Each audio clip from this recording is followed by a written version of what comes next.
Azərbaycan Həmkarlar İttifaqı Konfederasiyası İttifaq üzvlərinin sağlamlığının qorunması ilə yanaşı mənalı və səmərəli istirahətinin təşkili istiqamətində ardıcıl və sistemli tədbirlərin icrasını davam etdirir. Bu çərçivədə Elm və Təhsil İşçiləri Həmkarlar İttifaqı Respublika Komitəsinin təşkilatçılığı ilə bölgələrdə fəaliyyət göstərən ilk Həmkarlar İttifaqı təşkilatının sədrləri üçün növbəti istirahət proqramını reallaşdırıb.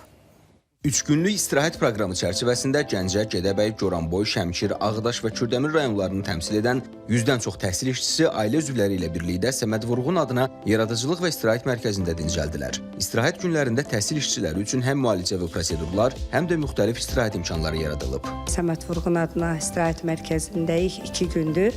Buranın personalından, xidmətindən, qidalanmasından, ümumilikdə hər şeydən çox məmnunuq. Kitabxanadan da istifadə etdik, sonra seminarlara da qatıldıq. Həqiqətən günümüz çox maraqlı, necə gəldi, necə keçdi, yəni bilmirik. Bu bizim təhsil işçiləri üçün böyük bir motivasiyadır ki, biz işimizə daha fəal, daha qoçaq, daha rahat məşğul ola bilək.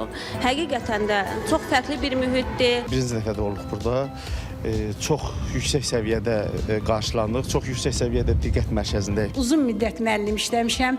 Bu 74 yaşımda heç gəlməmişəm. Birinci dəfədir gəlirəm. Arzu edirəm ki, bütün müəllimlər də mənim kimi işləsin və bu günü görsün.